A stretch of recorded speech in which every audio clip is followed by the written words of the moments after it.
Хотел снимать эту машину. Слушай, ну думаю, ну что, самая обычная Волга 3 серии, ну что тут снимать? А потом подумал, ну блин, время-то проходит. И даже Волга, которая, казалось бы, раньше была самая обычная 3 серия, так даже ее уже становится мало, и мало кто знает, какая она. А тем более не знает, как она ездит. То есть мы сейчас едем просто по полю, по кочкам. У нее такая великолепная подвеска у этой машины, что никакие лежачие полицейские ей не страшны. По полю мы можем ехать, как сейчас, 60 км в час. Пожалуйста. Настолько энергоемкая подвеска. Ничто и не страшна, никакая кочка. Зато это не скажешь про асфальт. На асфальте она пасует. Ну, это, видимо, связано с тем, что в СССР дорог не было хороших. И поэтому делали подвеску для плохих дорог. Смотрите. Ну, просто по полю. Просто по почкам. По следам грузовых автомобилей, которые сейчас косят горох на этом поле.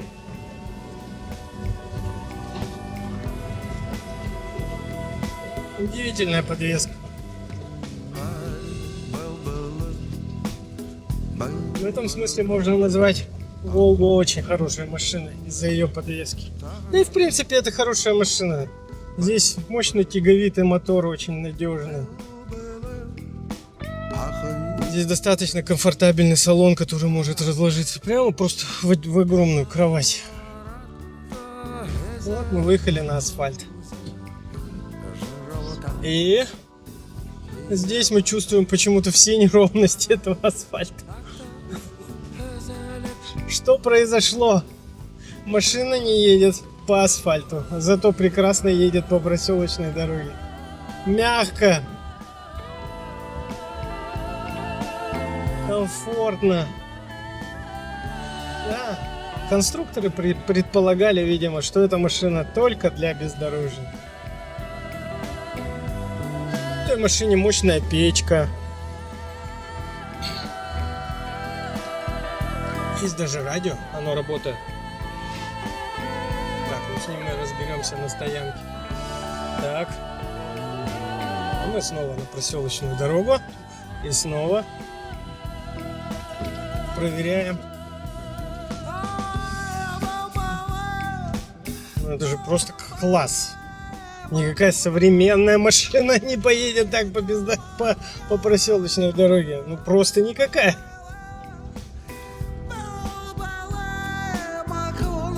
Комфорт.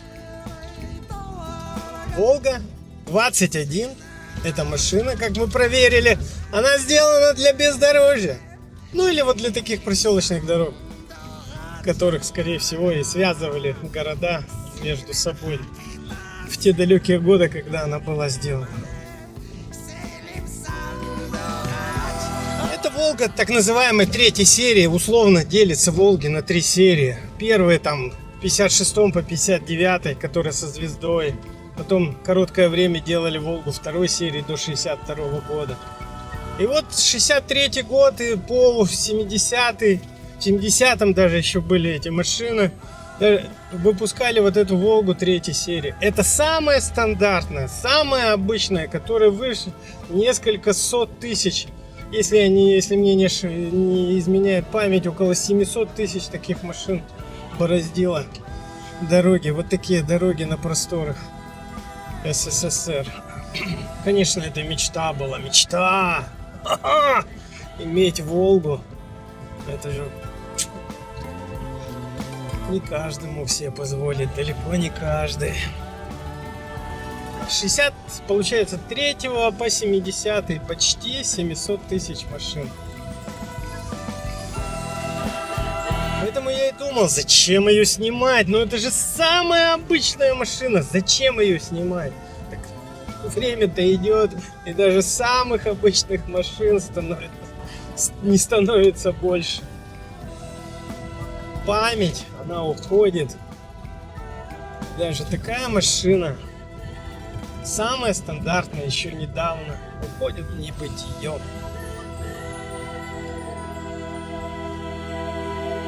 Пчела тоже решила изучить Волгу. Ее тоже заинтересовала ретро-машина.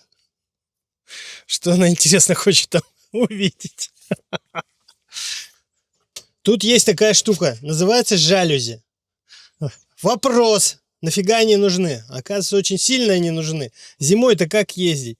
Закрыл радиатор, и все. И в машине становится тепло, не так сильно охлаждается.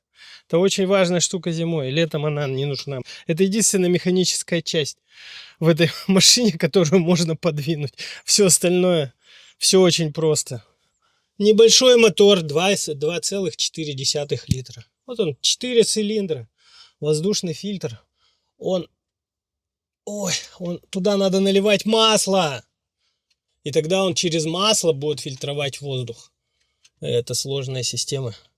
Но зато вечная, никаких бумажных. И здесь еще есть такая важная очень вещь. Это называется масляный фильтр. Для того, чтобы почистить масло, нужно несколько раз. Ну, пока мотор вот так вот сделать. Раз, раз, раз. И там через сеточки это масло будет проходить. Надо это сделать перед каждым выездом, чтобы масло почистить. Вот эту штучку покрутить. Вот. А так, все просто, очень просто. В 3-й серии появился фильтр на бензин. До этого его просто не существовало. Видимо, считалось, что бензин очень чистый, или просто не догадались. Вот. Что тут еще сказать? Вот это вот печка. У нее свой радиатор. Можно включить моторчик, и зимой будет тепло. Кстати, реально тепло. Машина, можно было зимой ездить, но зимой на Волгах не ездил никто, где был снег. Ее ставили в гараж на чурбачки и только весной забирали. Даже никто не чистил гараж. Зачем? Там вот так вот снега было. Огромный багажник. Ну сколько тут мешков картошки можно положить? 10, наверное. Не, ну я могу просто показать, насколько он огромный. И я еще его...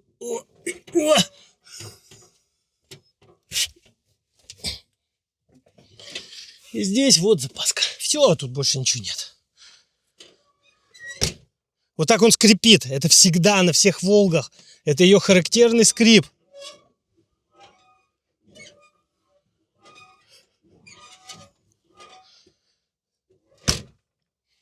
Бампер на 3-й серии, надо про него отдельно рассказать. Он состоит из, не знаю, сотни деталей. Вот кусочек, вот кусочек, вот кусочек, вот кусочек. Винтик, винтик. И здесь то же самое. То есть почему-то нельзя было сделать цельный, большой, красивый. Надо было... Ну, может быть, это с точки зрения ремонта пригодности, не знаю. Допустим, стукнул ты здесь, поменял кусочек. В 3-й серии это уже был стандартный цвет. 1-ю, 2-ю, мне кажется, не было белых. Не белый он, как это? Белая ночь. Белая ночь. Это только в 3-й серии появился такой цвет очень красивый. Внутри это как раз модификация R, которая просто молдинг стрелой и все. Коврики. Не знаю, они в нашей грязи, они, наверное, быстро превращались в не коврики. И здесь из всех опций это пепельница. Вот она. Ее можно достать. Накурился. И стряхнул пепел. О.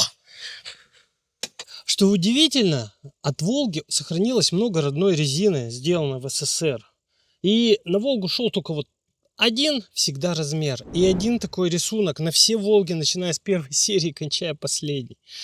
Не было никакой возможности взять там, выбрать что-то, Bridgestone, Michelin, нет. Только вот одна Ярославского шинного завода модель. Где она модель? Нет, не я. Вот она, модель И-194. Вот с таким вот рисунком. Все.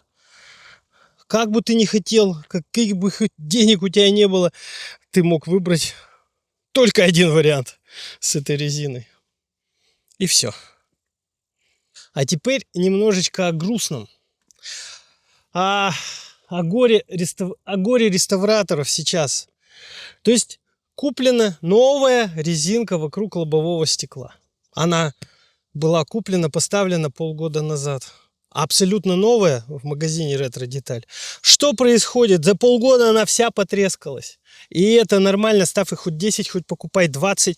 И они все через полгода трескаются. Что произошло с резиной? Почему ее не могут сделать? Я не знаю. И это реально, это беда и боль реставратора. Вот это резинки, они везде трескаются. Что тут, что под капотом. Как делали их там? Эта машина 64-го года, получается, и 60 лет. Почему родная резина не трескается? Ну, или там чуть-чуть потрескалась. Почему современная трескается через полгода? Что такое? Вот этот автомобиль, который вы видите, он совершенно не уникальный. Он уникален только в одном. Он полностью оригинальный. Как вот он был с завода, только получше. Почему получше? Потому что качество хрома на Горьковском автомобильном заводе было крайне низкое. То есть они покрывали хром даже по риске от напильника, там царапины какие-то, и покрытие хромом, и нормально. Люди там были рады и такой машине. А так, вот именно такая ткань с серым кожзамом в сочетании темно-серый, светло-серый. Это вот просто стандартное исполнение автомобиля ГАЗ-21 64 года. Единственное, что возможно здесь в качестве тюнинга, это сфера спидометра. Это дань американским машинам. Они выпускались с такой сферой.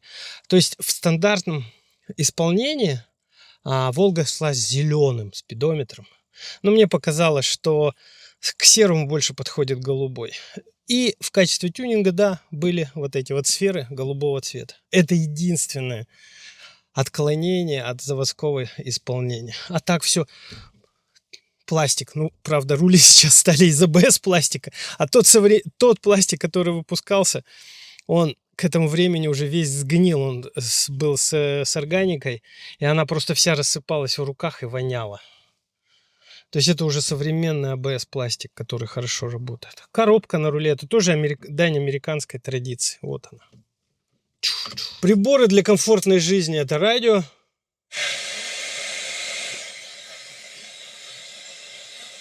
Но что-то я пока ничего не могу поймать. Ну и часы. Часы вот регулируются вот здесь. Вот ее надо вытянуть на себя и подвести часы. Ну, установить время. Прикуриватель, да, тут же есть прикуриватель. Бардачок. Все. Все очень просто. Все очень просто. Удобно. На самом деле удобно. Я считаю, Волга — это хорошая машина.